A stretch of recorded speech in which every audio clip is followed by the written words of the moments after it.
Welcome to the Strive305 podcast, everyone. My name is Tico Casamayor. I am your host, and my co-host, Irvans Augustin, here with us today. Here, folks. We have crazy stuff here today. Besides having a beautiful guest back here, and I'm not being disrespectful, her husband's right there. He's not going to get mad at me because I told him I was going to say that. So we have Kat with us here today, but I'm not going to introduce her yet. I'm not going to talk about her yet because I have a bunch of other stuff to talk about. I was going to ask, what is all this? Apparently, all this comes here today because Kat has been on the Kelly Clarkson show. She was on another show here in the back today. Her family's all here today as well because she's excited to be on the #1 podcast in all of America. By the way, you know that we get rebroadcast live on Sirius XM. We do. We're starting. On Slam Right for it's already started. So you'll be started already. 35 million possible viewers. Okay, but I want to make some intros. We have two spectacular sponsors here today.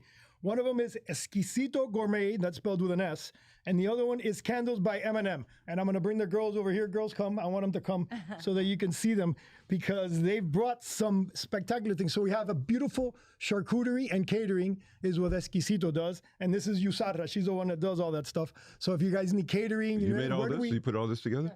That was all you? Yeah. Yusara, how do we find you? Where do we find you? Let me see. I know we have a QR code here. If you got, I don't know if it's scannable on there. But Yusara, we find you on, what's your Instagram? Because I want to tell me, what's your Instagram? Yes. The Instagram? Yes. It's Exquisito Miami. Exquisito Miami. But it's spelled with an S, not ES. Exquisito with a Q, Miami. So look her up if you guys need catering. That looks amazing. If you need charcuterie boards, delicious. And I'm told that I can eat these. They have not been sprayed for review. Yes, they haven't been sprayed or anything with gloss. We can eat them. And we also they're not the displays they're not the displays that they have at the bakery. You can actually eat these. You can eat these, and they're not prefixed for photo shoots or anything like that. But I mean, you're gonna go first, obviously, and if you survive, then I'll eat. You're gonna go first. We have also Veronica from Listen to This. How cool! M&M Candles by M&M. But M&M, these are yours. Yes, you made M&M is Madison and Mason. Those are her kids. So that's what M&M is. So if you buy candles, you're supporting her kids. These smell great. Don't be mean. And check this out, Irvans. Look what that says right there. That one has my logo on. AC Graphics? Yes, sir. AC Graphics. I do have a job. I work sometimes. Put your name on everything, dude. Yes. And look, what are these little guys? Those are the candle melts. Candle melts? Wax melts. Wax melts. Okay, cool. We got some of that. And what is this little guy? This big guy here? Yeah. That's our wine bottle. It's organic soy candle. Organic soy candle. I don't know if they can hear, so I'm saying it again. Don't think I'm saying it because I'm slow. I'm just repeating in case they're not picking it up back there. Yeah. How beautiful is this? Wow. I love it. They're gorgeous. Yeah. They're all handcrafted. I'm going to keep this, and I'm going to keep all of these because they have my logo on it. You keep the one with your name on it. You can keep whatever these things are again. Enjoy. Oh, wow. And you can keep the business cards. All right, very excited. Thank you, both of you, for being. Wait, how do we find you? How do we find you, M&M? Our Instagram is Candles by M&M. Candles by M&M. Yes. I want everybody out there supporting her kids because this is for her kids, not for her. She won't buy anything for herself. It's all for her kids. Speaking of kids, okay, you guys can go. Thank you. I knew it was going to be difficult getting out of here, but I'll throw them out if I have to. Speaking of kids, yes, this is who we have here today. Someone special, someone that helps kids, and she's going to tell us our story. So, Kat, I'm going to let me finish my intros. Yeah, do your intro. So I got to thank you, Wells Fargo. They support our website. The big sponsors of the website, Strive305hub.com. Our mission here is to support small businesses, bring resources to the small business community, let them know everything that's going on. And we have a lot of great stuff happening in addition to this. Been all over the place. We came out on something, I forget what it is, Fortune, is that that's a website, right, or something? Yeah, most definitely. We came out in a website. Yes, sir. Yes, sir. With the Spanish podcast. Oh, I haven't looked at the news all weekend. Now I got to go look at it. I'll send you. Well, that's cool. So we're getting great exposure. I was told something today you're going to love, Irvans. Before we existed, you and I, and the podcast, the Strive305 Hub website was generating maybe 200 views, something like that. I don't know if that was a month, a week, or a day, but it was 200 views. Right. And since now we're up to like 2,500. So that's how much we've over 100 times the views. Now you should Thanks get to us. You should get a raise now, dude. We both should, right? It's incredible. Twice as much of nothing is nothing. It's nothing, but still, it's something. Okay, so I got that. Well, we've got to thank our mayor, Levine Cava. Without her, Strive305's initiative wouldn't not be here. be. And our leader, who's like basically our master because he's abusive, is Manny Sid. Manny Sid. Manny Sid. He's a legend in Miami Lakes and becoming a legend now in the county because he's got this Strive305 blowing up like you can't imagine. Awesome. He's everywhere. We take the credit, but it's really him that does all the work. But we Right. take the credit because we're in the face. So I got Manny down, and then our coach. Oh God, I'm almost terrified to say the name because he may show up. Grant Miller and Michael Miller, Grant our hosts, Miller. Community News, the number one studio in all of Florida now, thanks to our number one podcast. They've blown up to be the number one podcast studio in Florida. You have a great space here, so. Yep, 100%. And then now our guest, Kat Barrow-Horth, correct? That's me. That's her, but even cuter and better than her is her son back over there, which we can't say that he's here because he's not supposed to be here right sick. now. You're gonna Do you want blow to come his- out really quick on the you're video? gonna Come blow on his over here really quick cover. on the video. Come say hi, buddy. This kid is too good looking not to come out on video. Get on this side. And here, feel free. You're Take over. blowing You his should be on your cover. host. Hey! Hey. Tell him your name My name is Ronan Horth. and I'm else? 10 years old, and And can you do any accents? yes, and I could do British accent because I was Lord Farquaad. he's the best. From what I understand, he speaks English, Spanish, a little Mandarin. You spoke there with Grant, and what else? No French, right? That's the one he got us with. That's French? next week. Incredible. Sorry, everybody. I tried to replace her with him as a guest, but she wouldn't let it happen. I would. Right. Okay, did that's great, it. buddy. You can go back unless you want to stay with us the whole time. You can. Thanks for stopping by. But he's got to do homework. All right, so I think I'm done. You got to take over because wait, one more thing. Representing District 7, County Commissioner Raquel Regalado. That's what district she comes from. So I have to That's mention awesome. our district commissioner for today's show. Did we get all the commissioner districts on here yet? I think we're pretty getting close. there. We're getting there. We have another one coming next week. So for next week, we'll have a commissioner if you want to Fabulous. make sure to watch. Can I keep going? I have more. I can talk about her and then let you go. I'm going to talk about more. Okay, she's the founder of the nonprofit Comic Kids. Yes. And you also have Robin Ryle Fine Art Gallery. Wow, you have a lot of cool stuff I want to hear about. She also is Comic Kids. Oh, Comic Kids is a Miami-based nonprofit whose mission is to make art free and accessible to children by teaching them how to draw comic, cartoon, and book characters. I told you it was about kids. This is beautiful stuff. You're gonna love this. I hope Irvans does a good job today because you really gotta. Great job. And like I said, she's been on the Kelly I can't Clarkson go show. wrong. She's done so much. And she was on a show here before, but today's gonna be the best show she's gonna be on. All right, that's it, Irvans. This is awesome. We got to get your Miami Minute in too. Oh, let's do that real quick. Yeah. All right. Irvans is famous Because for his it's Miami really- Minute. Watch how cool this is. No, it's a fun one. Can I drink these waters? They're Yeah, not laced everything. with it? All right, good. Have the They're sandwich not too. laced. I know. I'm not sure they don't have any THC. kind in of them. podcast Only this is? only one of them is out of the four, so pick wisely. Hey, I'm officially a Choose professional wisely. cooking podcast host as well now. Irvans and I are going to start doing cooking shows. So. Oh. Do you know how to cook? I do not, but No. we're bringing a cook. Okay. And All look, we have to do everybody, in is case you forgot all we my have to do name, is eat. that's my name that's right a there. great This is kind a of thank you show. card. Can I be in that show? Oh no, Grant Miller's creeping in. right. Everybody, don't look because he'll come on set. Let's do this Miami Minute real quick here. Go for it. Welcome to the Miami Minute. Bite-sized insights, history, and random Miami facts for your day. In honor of today's guest, the founder of Comic Kids, a nonprofit bringing art classes to children, I started thinking about how deeply art has shaped Miami's history. It began in the 1920s with Art Deco movement, giving Miami Beach its pastel skyline that still defines the city. In the 60s and 70s, Cuban exile artists transformed Miami into a hub of Latin creativity, and then came the Maria boat lift of the 1980s, bringing thousands of Cuban musicians, painters, and writers whose voices became part of Miami's cultural DNA. Little Haiti added its own heartbeat throughout the cultural renaissance that embedded Caribbean identity into the arts here in Miami. By the 2000s, street murals and graffiti became regular stages and voices of pride, protest, and identity. Wynwood rose from the warehouse district to one of the world's most famous street art districts, and Art Basel Miami sealed our place on the global art map. Here, art isn't just decoration. It's history, resilience, it's lessons, it's activism, and identity. So here's my question. If you had to tell your story or your community's stories through art, what would it look like? And that's your Miami Minute. That's your Miami Minute. We'd love to hear your thoughts. And if you have a topic you want us to cover, let us know. We'd love to hear from you. Until next time, stay cool, stay curious, and we'll see you next time. And that's the Miami Minute. That was great. I just thought it was kind of very appropriate for like pretty much everything. So like for all the dozen hats you wear, like, so you mentioned the art gallery. Where is that located actually? So Robin Ryle Fine Art is a company that my husband and I started in 2008, and we're not a physical space. We are dealers, and so we sell internationally. A lot of our clients are kind of all over the map. And we mainly focus on 20th century work. So we sell investment level art from Picasso, Dali, Calder, Warhol.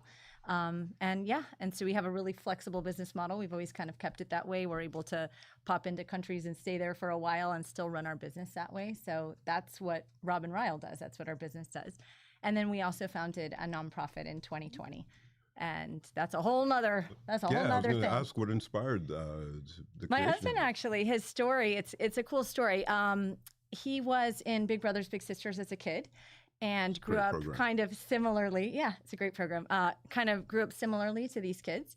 And the way that he got into the world of art actually was through comics. So he was a voracious comic book reader. He wasn't interested in reading so much as a kid, but he, got into comic books. And then got into art that way. So started studying illustration, started illustrating himself. Then he went along to University of Florida, became an illustrator for their school newspaper there, majored in art history, and then did a career in art. So when we had our business established for a while, we know what we're doing. We always had wanted to be involved in the Miami community. How do we do that? We want to do that with kids. We knew that. So it was going to be art and kids. So we reached out to Big Brothers Big Sisters. And then we said, hey, we'd love to teach them how to draw comic characters. This could be a really fun, kind of unique class. And then we ended up really loving teaching the kids. So we would go in once a week to Big Brothers Big Sisters, teach them comic theory, teach them how to illustrate the characters. And of course, because they're kids, they're going to tell you what's up. It's not the other way around. Yeah, so they're that's like, what we usually want to works. draw, SpongeBob SquarePants. So I was like, okay. So we branched it from just comics to cartoons as well. And then a pediatrician up in Toronto told us, she said, I wish that your program could be up in Toronto. And this was 2019, right? And so we're like, yeah, that would be great, but had no concept of how we would do that. But then we started thinking, maybe this should be beyond a class. Maybe it should be something bigger than that. Maybe it should be a nonprofit. So we applied for nonprofit status in 2019. February, we get it. 2020, schools shut in Pandemic March. shows up and everybody So we're goes like, home. but listen, we started our company in 2008 during the height of the recession. We start Comic Kids in 2020. So if there's a cataclysmic time going on, we're gonna That's start your something. gift, It's so- kind of our They're massive. So we just got to It's our watch. Next jam. time they start business, we know something's going to go. coming, blow up. Armageddon. Got it. But since then, what's kind of amazing about it is that because we already came into the nonprofit being business owners and having a highly virtual model, right? And then 2020 hit, we're like, well, you know what? Let's pivot. Let's try this virtual teaching. And that summer, we started teaching at University of Miami at the Low Art Museum and helped them with their summer camp that normally was an in-person camp. So we taught 84 characters, taught how to draw the How kids, to draw the different characters in the book. Yes, Disney princess, all the fun stuff. And then from there, the nonprofit just kind of, that's how we started, right? So since then, we've been able to really grow a lot. We've, produced our fourth, we just finished our fourth one? fourth book. Yeah. Wow. This one is really special. It's for children on the autism spectrum. And so we actually... I didn't mean to hand that to you at the right time, Tico. It was just coincidence when you said autism. So that book is love this. from... It's a great book. Yeah, so we've got 4 of them, and then this one actually isn't even the official book yet. I should be receiving it today, and it was funded by the Coral Gables Community Foundation for the children at Crystal Academy, which is a school in Coral Gables that helps children on the autism spectrum. So what we did is we interviewed the school and figured out what the teachers would like to be able to see. How can we create an art book for kids that might have challenges with fine motor control or, different challenges that they might have. So how can we create an art book that's inclusive? So we interviewed the school. They gave us their wish list, and we compiled a book based on the alphabet they wanted to do and also activities that could be seen kind of around the city. So there's Coral Gables landmarks in the book so that the kids can recognize it. The Biltmore Hotel, the Granada Golf Course is in there. But yeah, that's really a big part of what we're doing is creating digital content. So we're creating books. We have a huge curriculum that we send out. It's a free curriculum that we put online. We send to a bunch of different organizations. We've had 65,000 downloads this year alone That's by amazing. teachers. That's not the amount of she beat our kids. That's the podcast. amount of. Should I go now? That's a good thing. No.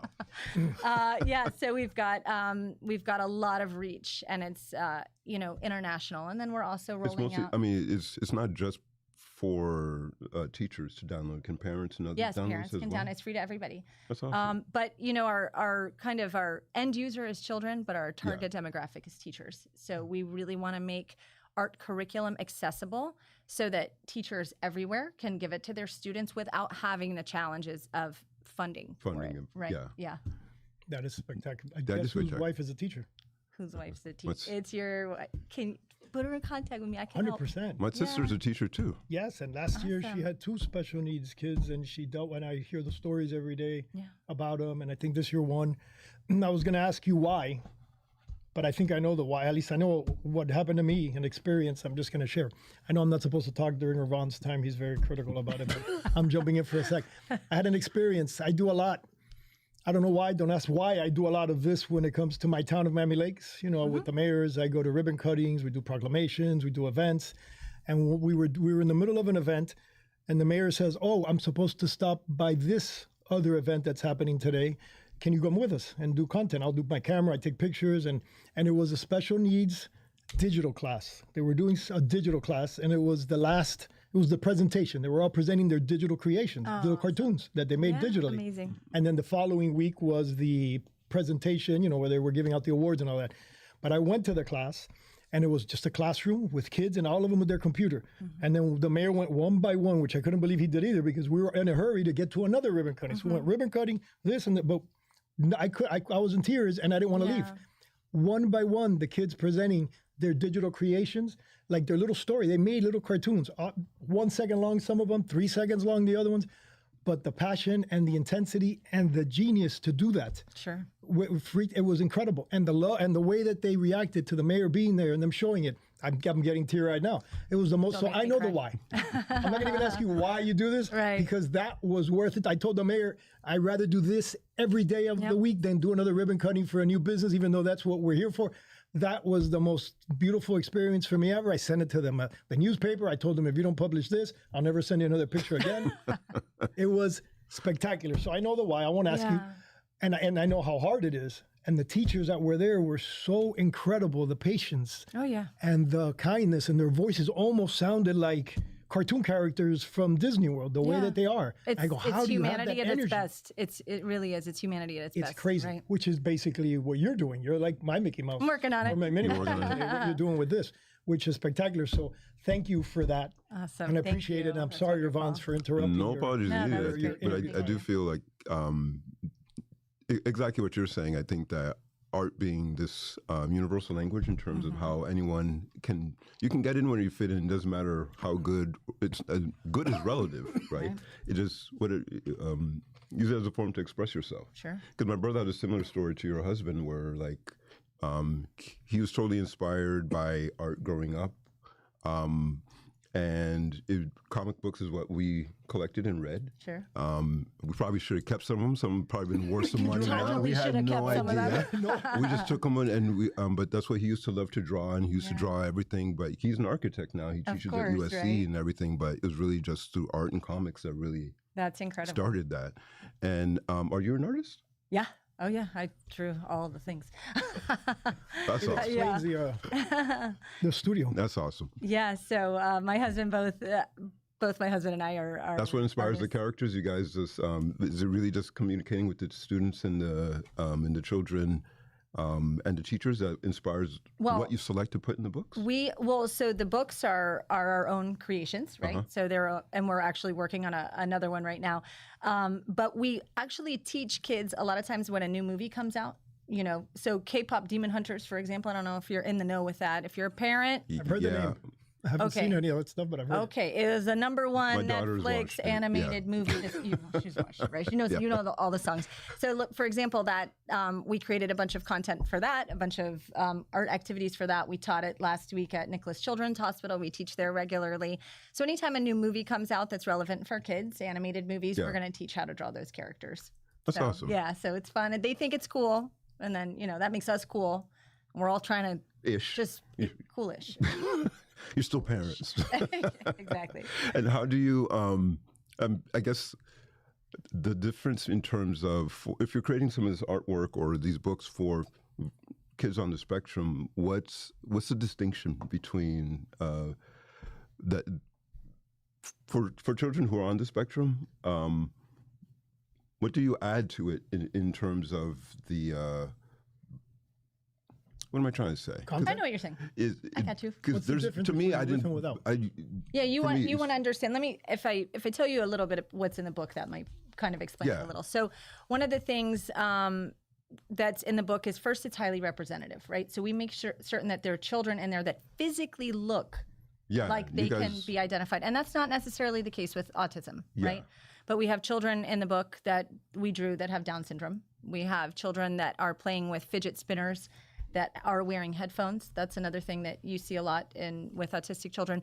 We've got AAC devices, which are the type of devices that kids use to communicate. Yeah. So from a representative standpoint in the book, that's what we put in there so that kids would see it. From a curriculum standpoint, the book is an alphabet and activity book, but the alphabet is not in alphabetical order. It's in the order of what's easier for kids to be able to do first. So that's vertical and horizontal lines. Yeah. So basically it's representative. We make it, there's references of phrases that certain schools might use that are empowering phrases. We've got superhero characters where they can create their own superheroes in the book. So it's for fine motor control. So creating lines that are easier for kids that might have difficulties with fine motor control. And also so that they see themselves and so that all kids see themselves. So this is a book that we specifically made for children on the autism spectrum, but it is also a great book for 5 to 7-year-old kids that are learning the alphabet, learning how to draw and how to write. So it is going to be on Amazon. All of our books are on Amazon. That's just an easy way for us to be able to kind of get them out there, distribute them. If someone were to search for it on Amazon, what would they search for? Probably my name is the best way to do it, Kat Barrow-Horth. That's Kat my name. Barrow-Horth. Awesome. Yeah. And then, do you have a website? Yes, it's comickids.org. Pretty That's our straightforward. website. We've got all of our curriculum. It's all free on there. So any parent, teacher can go download it. We also put everything on Teachers Very Pay cool logo. Teachers. Yeah. Yeah, you can see the cool logo right here. Comic Kids, it's excellent. It actually, it's got a great. We make brands. Oh, and you create, do. that's part of the thing. So I saw this, it was spectacular. I tried to get a free T-shirt out of it, but she told me, I'm sorry, we don't have inside your stuff. Very mean. So I'll have to buy one. I got you a card though, like. That's how and it's artistic, so this will be worth money. And it comes with a comic on the back, a comic sticker. All right, I'm going to get a little boring. Okay. Because Strive305, again, like I said, it's to help the small businesses and promote businesses like yourself. Mm-hmm. But I want to ask you a question regarding your business, how you created. You said this is a nonprofit. Mm-hmm. Was there difficulty when you created the nonprofit? Did it take long? No. How did you do it? Did It you was go pretty easy, actually. online? Yeah, well, we had already started teaching first, right? Mm-hmm. So we had been volunteer teaching for a couple of years, so we already knew what we were doing.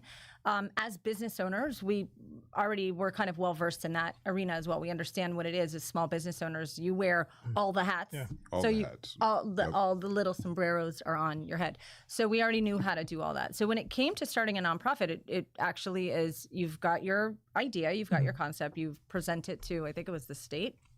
I should know this. And then they approve you or not. You get a letter in the mail. And we got ours on, February 2020, and then you're officially a nonprofit. And it's interesting because a nonprofit is very much a business. Like a lot of people, it's the business of doing awesome stuff, but it's a business. People should really learn to run them more like business. A lot of people don't, but they really should. And that's a lot of the vision that we have for Comic Kids, to be, by focusing on video content. That's something that we're going to be rolling out. We're actually super excited about it with University of Miami. This fall, we're rolling out Spanish and English drawing videos for children in pediatric hospitals through the Ryan Seacrest Foundation. And Ryan Seacrest creates amazing studio spaces in pediatric hospitals. Really? And yeah, it's very cool. And they're building their 15th one in Nicholas Children's Hospital.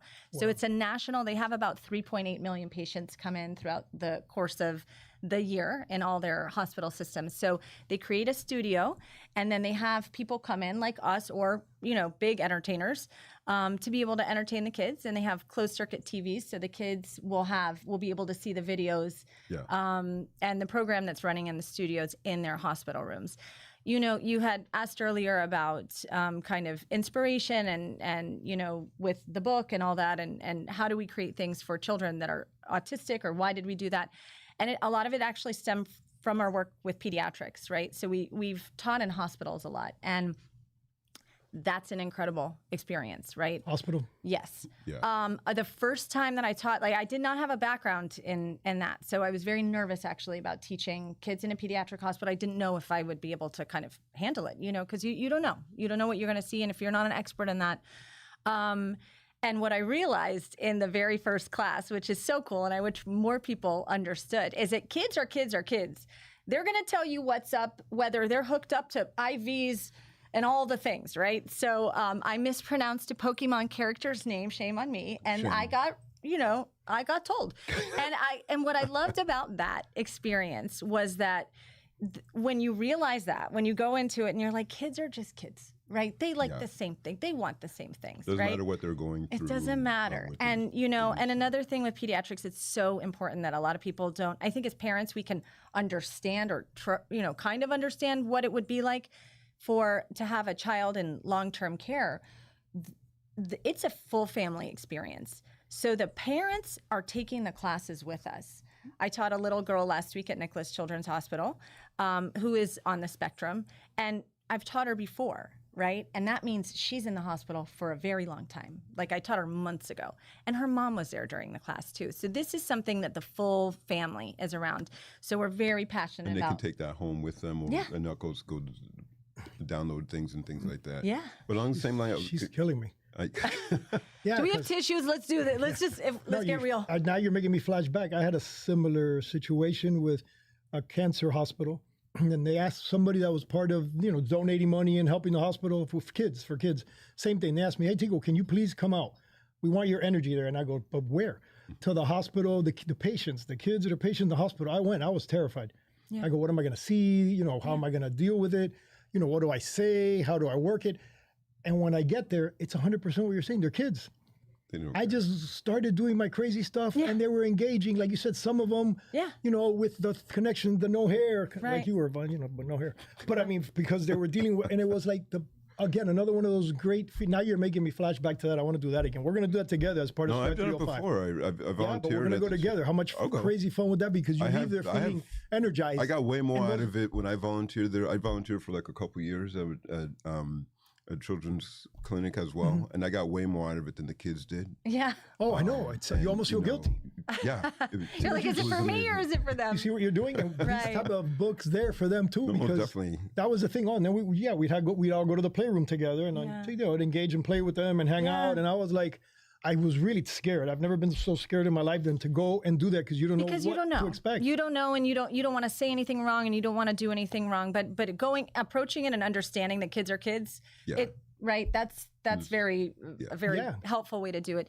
There's also something called the Disability Resource Fair that Miami's going to be having on September 6th, and it's going to be out at the Youth Fair location. And so that we're going to have our book there, and we're going to be meeting a lot of families with children with disabilities and also other organizations that serve these kids.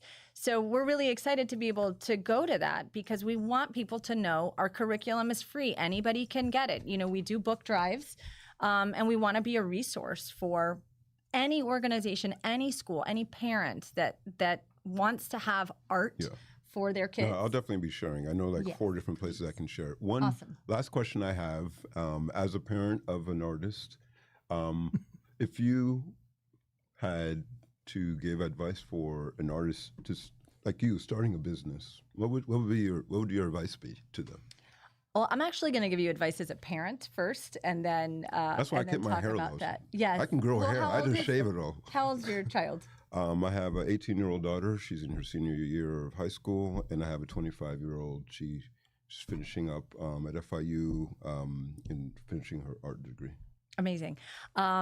So I'll say this: a lot of parents can get. Why I want to approach you about this first.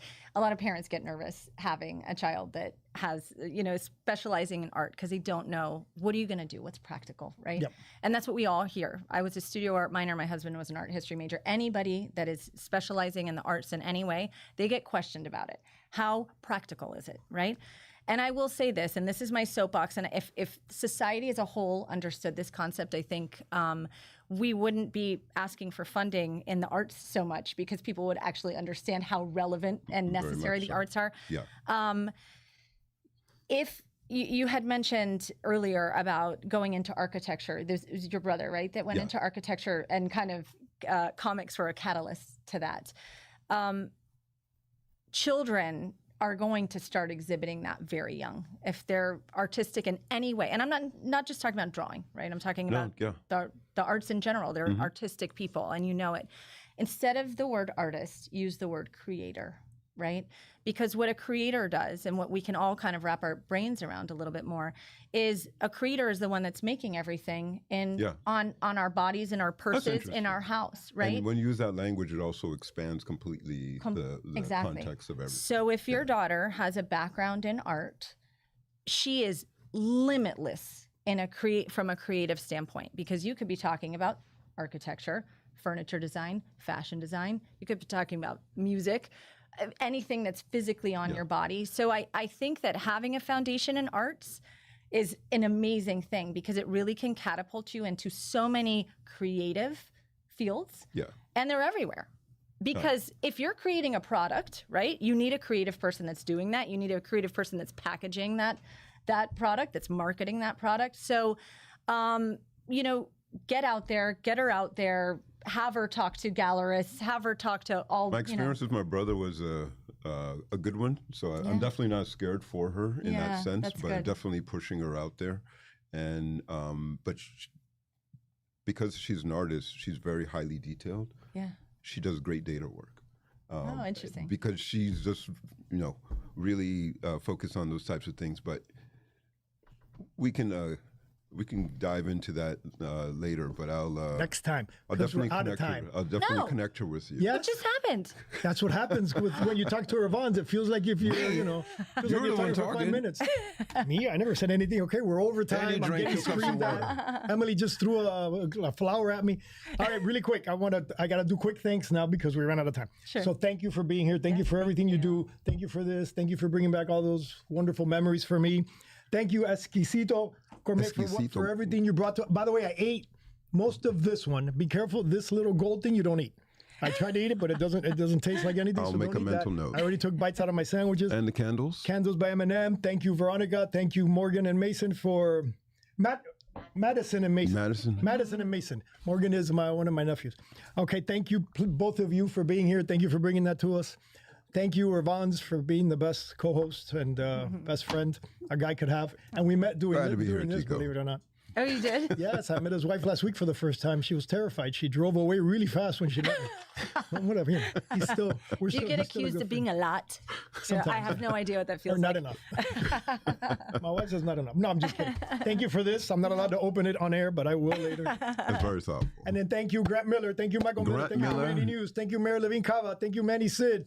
Thank you, everybody. And what's our producer's name? Emily, the best producer. Thank you very much. We have the best producer today, Emily. Alex is on break, I guess, or she got rid of him. I knew eventually she'd take over his spot. Believe it or not, she also hosts a podcast. Does she? Yes, she has podcasts on there. What's it called? The other day. I don't know. What's it called, Emily? What's it called, Emily? Everything with Emily. Everything with Emily. Look at that. Our producer is a podcast. I should have guessed that. Next week, I might be replaced. You might see Emily sitting here. Okay, goodbye, everybody.